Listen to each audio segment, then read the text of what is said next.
Yo, good morning, everybody. How is everybody? It is a beautiful morning here in Southwest Sydney. It is cold, the rain is coming down, and it is overcast.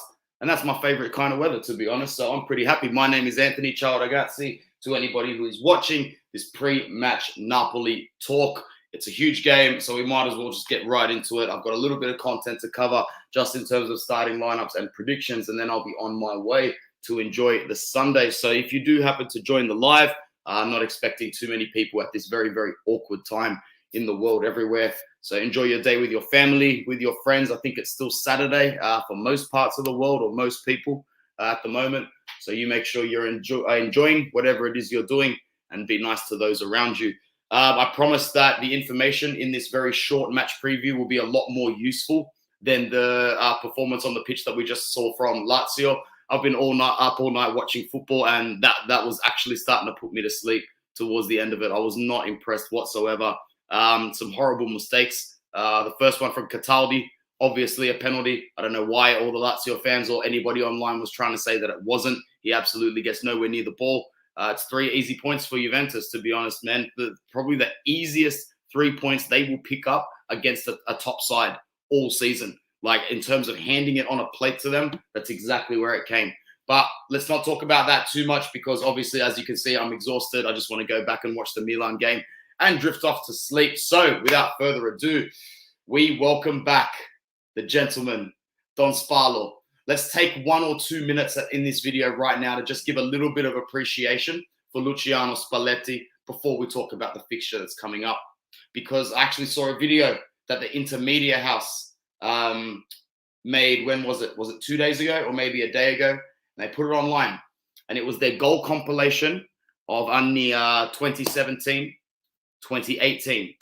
Now, for all Inter fans, basically we know this was, la stagione however you say, man, it was the most important season of our last 14 years because going way back to the time we won the treble, I'm talking about now, before that, we needed that season it was make the Champions League or bust. It literally was make the Champions League or bust.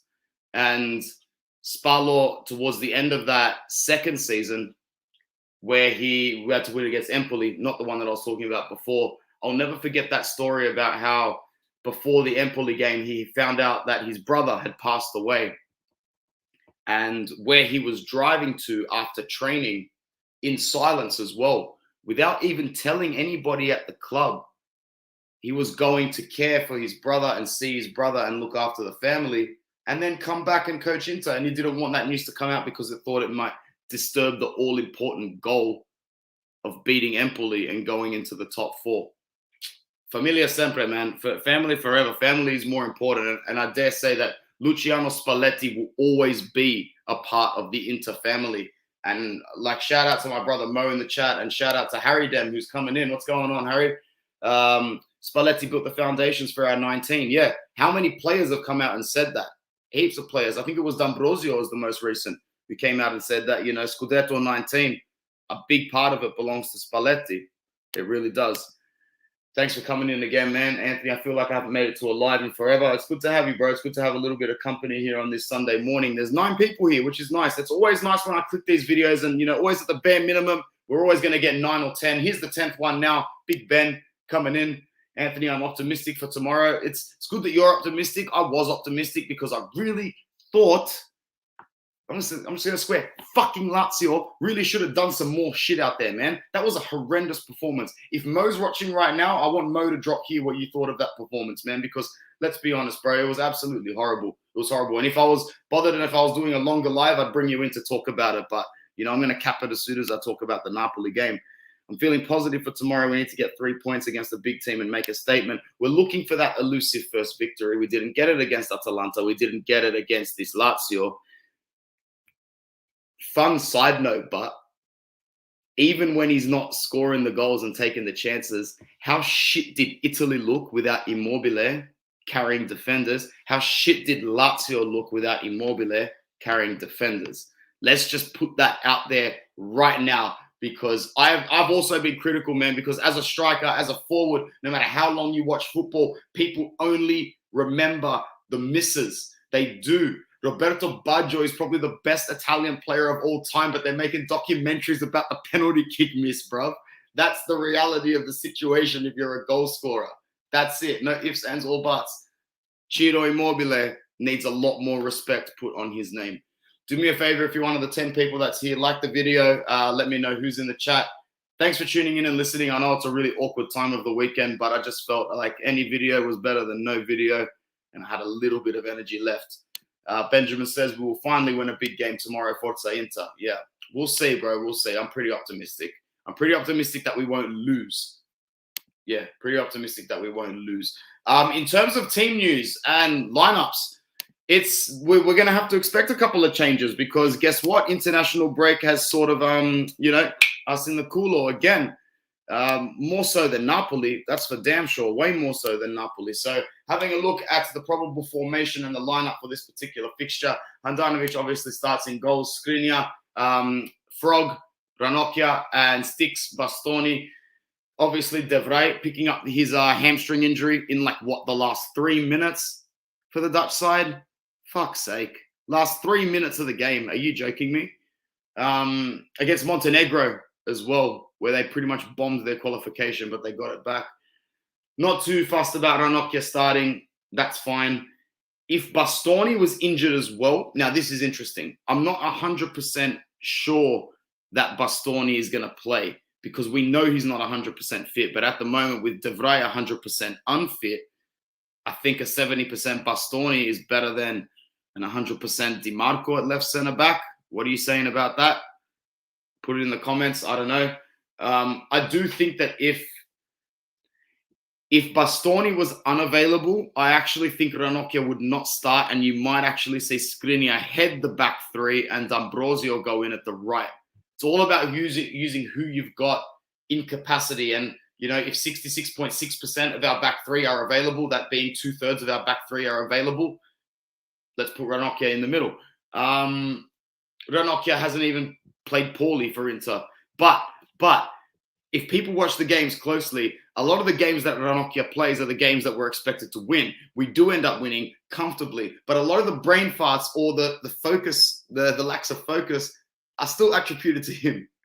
Now, you can call it the lack of minutes, call it anything you're not. Frog gonna frog at the end of the day, man. Ribbit, fucking ribbit, man. And I'll always love him because we've got that Scudetto, we've got the badge on the chest that shows we're the best, and Ranocchia's got it as well. So all can be forgiven, man, to be honest. Let him start a game. Let him start the big game against Napoli. Brozovic at the heart and the depth of it all. Contract talks seem to be getting better. 14 people in the chat now. Love it. I love that at 6 a.m. for me in the morning. That's more than I expect to be a part of. So if you're one of the 14 people here right now, please like and subscribe to Inter Worldwide, Football Worldwide, and on Twitter and all the surrounding socials. We're doing more stuff on Twitch as well. Sama plays a lot of FIFA on Twitch. He's pretty good. When I tune in, he's pretty good. Actually, when I tune in, he's always winning. Maybe when I tune out, he starts to lose. But yeah, go on like that as well because I'll start to do a lot more content on there. The Brozovic situation seems to be clearing up. The passion and desire is to stay at Inter. In such a turbulent time, not only in football and the world, you're definitely going to have players that want to jump ship, but also players who are ridiculously comfortable. I actually don't know too much into Brozovic's personal life. As far as I do know, he's married with children, and this is a factor that does need to come into consideration. A lot of people don't dig into the personal side of the transfers when really those dictate a lot of factors. The power of a wife and children and their love and attachment to a city, school, work, life in general, that plays a big part. So family factors come into it. And I don't think Marcelo Brozovic is the type to uproot his family in January at this point in his life. I know nothing about the guy, but that just strikes me as the case. Barella, Stretcher, and Hakan. Let's go to the comments before we go to the midfield because there's a few coming in and I really, really, really appreciate it. Harry says, I want to see Lautaro and Correa start tomorrow. That would be a good shout as well. And that's what's going in as well. Joaquin Correa, something in Spanish that sounds like Correa translate to runs. I remember that. So that's why it says Joaquin runs. Chopping Mall is back. Well done. Thanks for joining us again on Inter Worldwide, man. I always like seeing your name.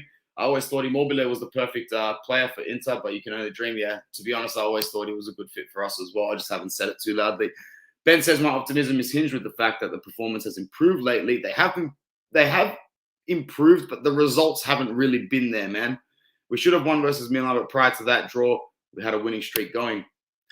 The Sky Sports translation is very, very good, bro. It's very, very comical. It doesn't get old. Prefer Dzeko for Shakhtar, 100%. 100%, man. Dzeko needs to rest more. Coming home early from international duty from Bosnia because they lost to Finland was better for us, but he wasn't looking 60%. He wasn't looking 50%. This guy was looking hobbly. He was looking hobbly, bro. Like, you know, when a brother's injured, you can just see them walk early. And he shouldn't have played that much against Milan, man, to be honest. But it is what it is. I don't want to think about that. Brother Mo says, I wouldn't play Hakan this game from the start, but I hope he proves me wrong. I think we're all waiting for Hakan to sort of prove us wrong, in a sense. I had a little bit of news on my phone.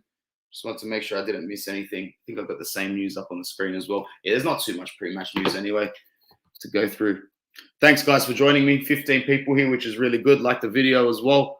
Frog used to be the captain for Inter. He will give his all 100%. Why can't Barella get some time off? That was exactly my next point. So we will cease the comments at this part and move back to the lineup. Barella needs rest, man. Like the deserts miss the rain. Come on. He hasn't looked good for 3 months. Do you want me to admit it? I'll admit it. I know I've got Barella bias, but if Roberto Mancini, the Euro-winning manager that every Italian on the planet seems to think is the best manager on the planet, is still choosing this guy at 60%, if Inzaghi is still choosing him, if Conte was still choosing him at 60%, a 60% Nico Barella is better than 95% of midfielders in Europe. It's just a fact. It's a fact, man. It's not just me saying it. Should he rest this game? You're damn right he should rest this game. Would I rest him? Probably. If Vidal is fit and ready to go, put Vidal in there, put Barella in at the minute 60. I'm sure we'll survive. If we don't, it's a risk that I'm willing to take. It's a gamble that we're willing to take. I'm sitting here right now saying, and yesterday I said this to my friend over the phone, Inter fan over the phone, there is going to be a game soon where Barella pulls something or does something, and it's not about should have we given him half a game or one game off. It's about how are we going to get through the next 8 games without him. Think about that for a second, because we're at that point of injury. We're at that point of injury. It's cumulative. It's like skin cancer. You don't get skin cancer from going to the beach once on a 40-degree day. You get it from not wearing a hat for 7 years, going to the beach every Saturday, going to the park, wearing singlets. It's cumulative. Barella is hobbling. Barella is hobbling.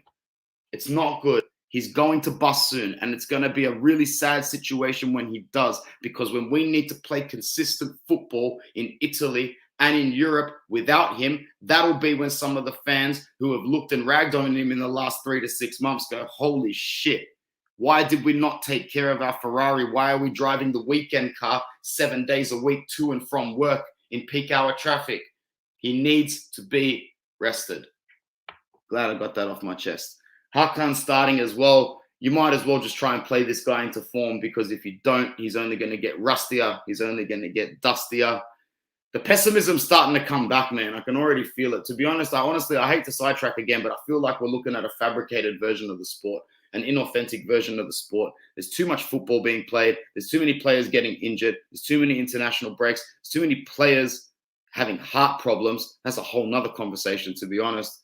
But it's sad. Anyway, wing backs. Darmian, good choice. Can't start Dumfries. Have to start Darmian. He's fresher. He's tactically more inept. Dumfries just came back from playing a lot of minutes for the Netherlands, which he seems to perform a lot better for than he does for us, for tactical reasons, obviously. Mateo Darmian he's had a 7 out of 10 season because he's a 7 out of 10 player in this league. You know, there was a reason why when he busted through at Torino, every top club wanted him. He chose the money. He chose Man United, sinking ship that was United. No playing time. However, give him a shout out because he probably played under 3 different managers and played 4 different positions as well. He's come back into this league, and you've never seen a wing back adapt quicker to Serie A coming back or coming to than Darmian did. Like, honestly, it was like that. It was clockwork under Conte. He's been good this season. I know that once he gets the ball in the final third, his end product is non-existent, but he's got no problems getting the ball in the final third. He's got no problems defending. He's got no problems transitioning from wing back to right midfield. He's a fine player. Matty Darm's fan club is in full effect. Ivan Perisic, very happy to see him starting and having a good season. Let me know in the comments below what you think about the Perisic contract situation, because, you know, if it was up to me, I'd be going back to him with a 1-year extension, going same wage, same everything, just sign it, stay another year. However, you know, he's free to look anywhere he goes. He's free to look absolutely anywhere he wants to go. So yeah, let's go back to some of the comments before we go up front. As long as he gives his all, I won't complain 100%. Mo, Ben says to Mo, I think Hakan is better when he starts as opposed coming in as a sub. Ben, every player in the world is better as a substitute than they are from a starter, man. Every single one, especially in this day and age where physical fitness and athletic, like stamina and endurance, it's almost the focal point of football at the moment. It never really used to be. But man, physicality and just athletic stamina is so important at the moment. Omar's coming back from Libya, which is really nice. Thanks, bro. Correa, please give us your third brace. That would be really nice. Harry agrees that we should see Vidal start in this game. Balkan Warrior, what's going on, bro? I've never seen you come through before. Let me know who you are. I know heaps of Balkan people, so it really could be any of you Eastern Europeans, man. Vidal, even Sensi, what's the go with Sensi? What's the go with Sensi? He should have come off the bench and made an impact against Milan. I think a lot of fans were really crying out for that. No go. Do you think we'll go for Kostic in January? I do think so. Like, there's not much more to report on since I did my last video like 4 days back. So check that out if you haven't. Although he just hired a new agent who speaks Italian. And that was one of the reasons he hired the agent. Lazio are always tapering this dude, I think. So just like, don't say anything, because it's the 21st of November. Ain't nothing's going to be true or even remotely true until we actually hit January. Ben says Italy and Inter are so dependent on Barella. Facts. Should have rested him earlier in the season. Yeah. Doesn't get rested on international break. And he'll be back there in March. 16 people in the video, which is really nice. Always nice to get a little community at these sort of hours. So like the video. Let us know where you're from if you're new. That's always important. You make sure you let me know if you are new, please. I hear Perisic doesn't want to stay, though. I don't blame him, because the way he's performing, the guy at his age is going to walk headfirst into another contract. It's not like he's out of form. It's not like he's injury prone. It's not like he drinks. It's not like he's got a freaking gambling problem. The guy measures up to a T in every way, shape, and form. And that's why managers love him. Jose will sign him in a heartbeat for Roma. That's another big contract. Conte will sign him for Spurs. That's another big contract. Don't count out other Prem sides. Even going back to Germany, Ivan Perisic walks headfirst into a very, very good contract for someone his age at the end of the season. So at this point, if I was Ivan, take into a fact that he's not an Interista. You know, he's an Inter player. He's won a title with us. I'm sure he loves our club. I'm sure he loves Inter more than any other club he's ever played at. I'm sure he really does. However, he's going to look after himself. He loved being loaned to Bayern Munich. It's not like he stayed here and begged to be under Conte.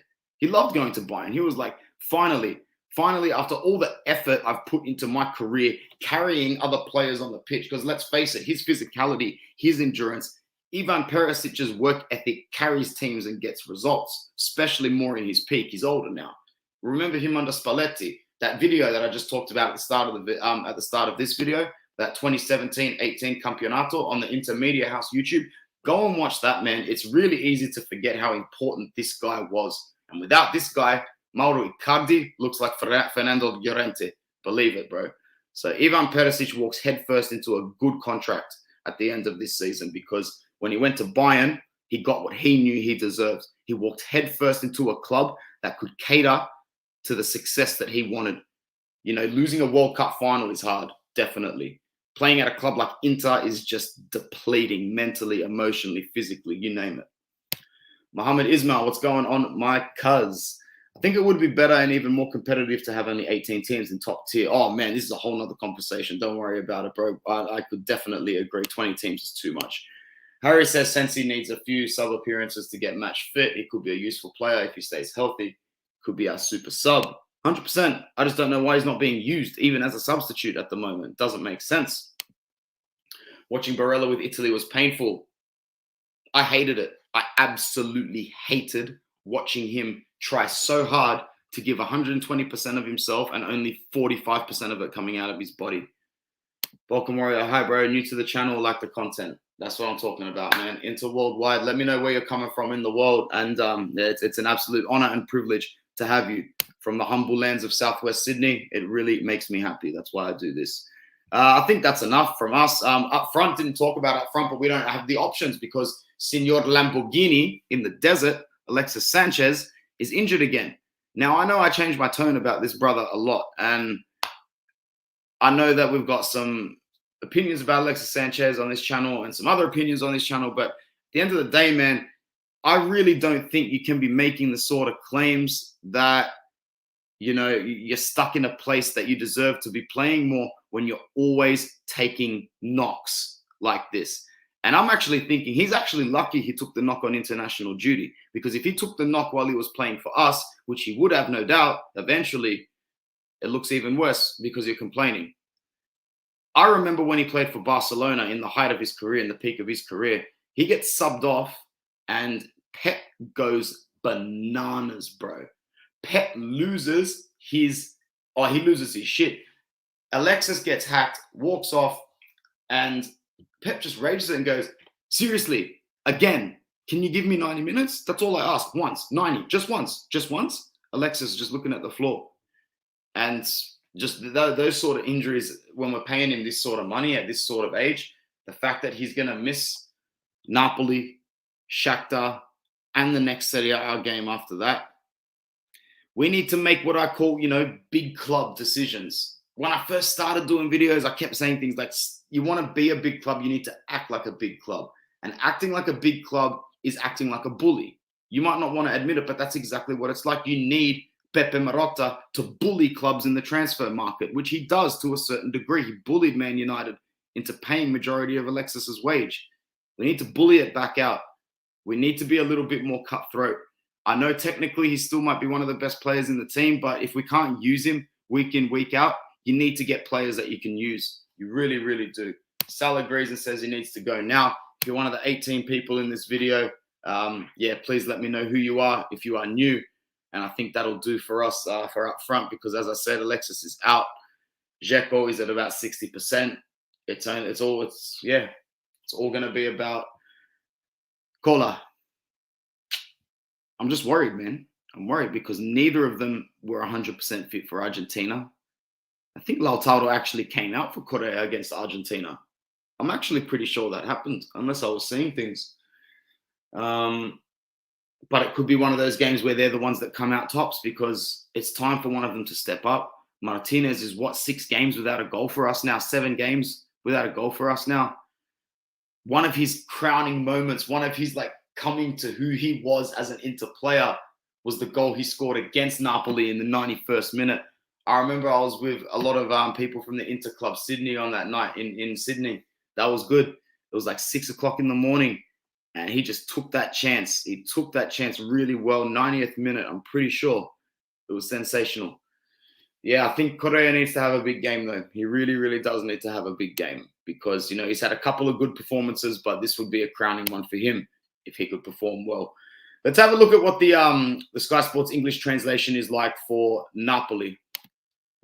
Oh, man, I've been on even longer than I thought I would. That's respect to you guys. Thanks to the 15 people who are still here. Can we just get Raspa or Scamacca? It'll be Raspa if it's anyone, bro. Scamacca plays too many minutes for Sassuolo to get transferred in January. So Ospina, close enough. Ospina in goals. Ramani, Di Lorenzo, Koulibaly, Mario Rui, no surprise there. Anguissa, Ruiz, and Zielinski make up what is a very compact midfield. How good has Anguissa been this season? Wow, coming straight from Fulham. You know, I know for a fact my friend Armando wants to make that move permanent. If you're a Napoli fan, oh man, Fulham need money, like most clubs in the world need money, let alone a team that's not in a top flight need money. This is the sort of transfer you could go to Fulham with like 12.5 million or something stupid like that, knowing full well this guy's worth 30. You could go in at 12 and wait for Fulham to come back at 25, and then you go in at 15, and all of a sudden you're getting the biggest steal of the market. He's a steal, man. I reckon he's a great player. And I know it's been less than half a season, but if I was Napoli, one of the biggest things on my to-do list would be to permanently sign Anguissa to the side. Going up front, Lozano, who, was in the media during the week for making some comments about how saying like he might want to move to a bigger club eventually. I reckon all that shit's lost in translation. Everybody knows if you're born in a Latin country, if you're South American, if you're Central American, any sort of Latin background, the focal point of your career is to end up at the Bernabeu or the Camp Nou. It's no ifs, ands, or buts about it. You actually have two goals in life. One of them is to wear the blancos, and one of them is to wear, what are they called? The La Blaugrana. Sorry, I can't pronounce it. It's too early in the morning. I'm exhausted. But yeah, Lozano played full 90 for 2 straight games versus Mexico, for Mexico, sorry. So he should be tired and demoralized because they lost to the USA and Canada. My man Ben coming in big. I know Canada's been peaking it in international football. Big ups to them. Victor Osimhen is playing so far. That's what I know. If anybody knows anything different, you can let me know. But as far as I know, Osimhen is in, and that's a big problem for us. It's the biggest problem for us, to be honest. So, look, since we lost to Lazio in the middle of last month, we've gone unbeaten at home and abroad. We haven't lost. We're not losing games. We drew the derby, and that was hard. That was really, really hard. But we've got goals that we need to achieve, man. And the first one comes with beating Napoli, and the second one comes with beating Shakhtar. It's going to be a very stressful 5 days. Victor Osimhen is going to be the one that's going to ruin that. That's why I'm just describing it like that. He's going to ruin it. I can tell he's going to ruin it. He's so strong. He's so big. He's so good. When I saw him hit that shot with his left foot off the post when 95% of his body was facing his own goal. That's right. It was ridiculous, man. He's a more agile, fit version of Lukaku. He's going to score more goals than Lukaku did if he keeps going the way he is going, man. He's a real predator, a real proper predator. And I am scared shitless about Victor Osimhen. Lorenzo Insigne makes up the top 3, the front 3 for Napoli. And, which will pretty much mean that as long as he has a good game, Lozano has a good game, and Osimhen has a good game, Inter are probably going to concede a goal or 2. I don't want to say that we're going to concede more because that would really suck. We are the champions. We might be scoring really well. We average 2.5 goals a game, if people didn't know that, but Napoli have conceded the fewest times in Serie A this season. They're so resilient. They've conceded 4 goals in 12 games, 4 in 12. Who's confident that our misfiring forwards are going to be the ones to buck that trend? On top of that, we've got our former coach, Spalletti, coming back, who's won 10 out of his first 12 games. He's going to be really hungry. He wants that win. Bro, this is going to be a game. This is going to be tough. This is going to be one of those games where you hold your hands onto the seats going, every attack for Napoli can result in a goal. Omar, I'm so grateful that you're here, but saying things like this really isn't good.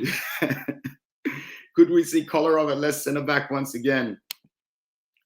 Sorry, man. I don't know what else to say. No, thank you. If we can control Osimhen like we control Zlatan tomorrow, that's a good point. No De Vrij, though.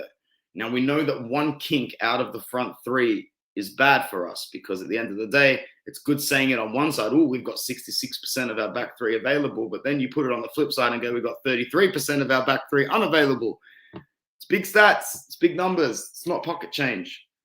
A lot of threats will come from Napoli. I was about to mention, I'm not even talking about Politano yet, but I think he might have actually tested positive to COVID during the week, which is really unlucky for him because he's having a great season. And you know how former Inter players go against us. They score against us and they make me a lot of money. It's just written in the stars. In terms of how we sit on the table in respective to this game, we go into this game really, really as the must winners with the backs against the wall. It's our back against the wall, not theirs. They're fine. They can lose this game and be fine. They can lose the next 2 games and be fine, to be honest. But we are really, really going to need to be on top of everything. 1 mistake, 2 mistakes, 3 mistakes, 4. All of them could result in goals against these guys. How many times have we said this season that on the transition we have looked poor? We're just not conceding. We're not conceding goals on the transition, but we look bad on the transition. Big time. We were picture perfect to get with Conte, but with Limone Inzaghi's style, our transition has been slower and more passive, which is to be understood. Makes sense. Napoli are 3 wins in their last 5, undefeated, obviously, 11 points in 15. Inter are 2 wins in 5 with another 2 draws, which makes it 8 points in the last 15. Blech. Sounds shit when you say it like that, doesn't it? 8 points in the last 15. That's chara. Atalanta also won today, 5-2 against Spezia, which puts them on level points to us. Lazio, man.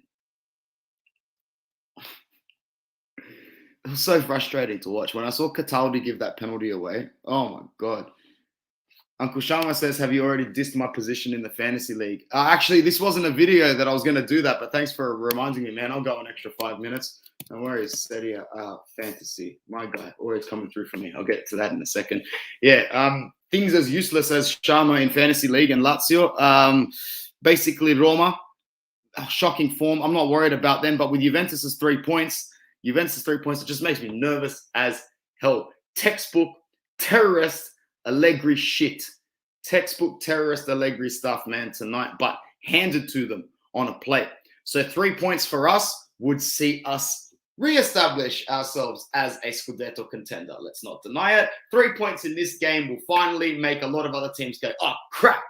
We thought that we were counting these guys out. Let's not count them out yet. 1 point in this game enables us to teeter on our own ego and go, oh, you know what? We can still save face here if we win the next few games. You lose this game, it's just like what it would have been if we lost the Milan game. You lose this game mentally, you might as well start readjusting certain expectations. I know it's only 12 games in, and no real amount of points can be definitive.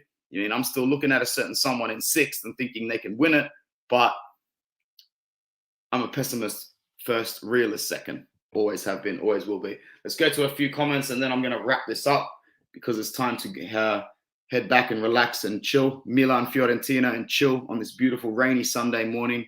That's what I like. It'll be even better if the Viola can steal some points. Let me know in the comments if you think the Viola can steal some points, because that would be fantastic. What's going on, Sama? As I said before, make sure you're checking us out on Twitch. Sama playing a lot of FIFA, and for as long as I tune in, he's actually pretty good. I know if I was to play him, it would be man, I don't play FIFA. So let's put it that way. It wouldn't be good. He's doing things that I don't even know the combinations how to do. Just pass and shoot. X and circle, baby. I've got a feeling D'Ambrosio can pop up with a goal. I hope so, man. Wouldn't that be fantastic? Death taxes Danilo D'Ambrosio at the back post. Benjamin says, but which team will suffer more? De Vrij not playing or Politano not playing? I think we suffer more with De Vrij out than they do with Politano, man. They've got a little bit of depth going, and Spalletti really, really knows how to use it, man. Bokamoria says, why can't Skriniar play in the center? That's what I was saying before. If you were a tiny bit late, I said if Bastoni wasn't starting, if Bastoni was injured, because we know he's not 100%. If Bastoni wasn't starting, then we know for a fact that 2 of our back 3 were out. And in that situation, then I would actually go for Skriniar in the middle and put D'Ambrosio in. But it doesn't look like that is going to happen. The OG Zeal says, Fiore have a makeshift backline. I expect nothing. Bro, I expect nothing from any team that plays Milan in Serie A, bro. To be honest, I'm just always going to expect that Milan get the win. They've got that grinta this season. And I know it's still early, but, they have so many fixtures that remind me of the way we played last season. Not the way we played technically, just the manner in which we grounded out. The full-time whistle seemed so distant under Conte. No matter what, it always felt like we'd get the job done. Harry says that Milan will beat Fiorentina 3-0. And yeah, I know the game starts really soon. So I just wanted to thank everybody for coming through. There's still 15 people here watching this video, which is really, really nice. I appreciate it. Let me know below what you think the scores will be. I didn't even do a prediction. So, yeah, look, the optimist in me says we can win 1-0. But the realist in me says that it's going to be 0-0. If we lose this game, it's not going to be good. It's not going to be good at all. But for me, 0-0 seems a very, very logical prediction, with both teams, Inzaghi really not wanting to lose this game because of the backlash it would face at home. And Spalletti, knowing that his position on the table is more than complacent for playing a top rival. You know, I'm sure if you ask Spalletti, he'll say we're the biggest rival to him trying to win the title this season, you know? And just welcome back to the guy, man. Honestly, I can't say it enough. I can't say it enough. The reason, you know, the start of being the 19th champions came from him. The start of being the 19 champions came from him, man. So we always have to respect that. Guys, if there is anybody in this video yet that has not checked out the Serie A Fantasy, head over. We've got our private league into worldwide, in which I've dropped another ranking, and I'm actually trying as well. Thank you to the new members who have come in. And, bro, yeah, you're doing the Arsenal, man, Ozil. You started really crap this season, but you're back on the rise. I was actually watching that game about 2 minutes before I started. Still 2-0 to Liverpool. That's where I left it at. 4-0. Oh, shit. That's ugly. 4-0. Not as ugly as Manchester United, though. That's for sure. Guys, let me know the scores for the Inter Napoli game, what you think. Your Figo shirt in the background always brings back memories. I was at his final game versus Atalanta. I love that. I love that game so much. I've actually rewatched that game about 4 or 5 times, the full game as well, because I love that guard of honor that he gets. It's really, really special. And when if Capitano Zanetti hands the armband over to him, and it's just an honor for him to receive it, you can see it in his face. He's like, oh man, this is the shit. This is the cherry on top of the of the Scudetto that I've won, of all the Scudetti that I've won here. So yeah, Figo, for me, he'll always be a top 3, top 5 all-time player for me. I will always love Luis Figo. Sharma says 2-1 Inter. You know, that could be the case. I really hope it is. 3 points, and I'll be on top of the world. I will say this though, at 4 a.m. on a Monday, and with it being the first Monday I'm back at work, I think I might actually end up choosing sleep over this fixture. So when I wake up, it'll be around full time. So knowing my luck, I'll be waking up about 10 minutes before the end. And in that 10 minutes, I feel like I've aged 10 years. Guys, please like and subscribe. If you are new, like and subscribe to the Zil Sharma channel. If you do not know what that is, head over. And it's going to be a good game against Napoli. It's always a privilege to play these big games. Enjoy. We'll speak straight after that. Ciao ragazzi.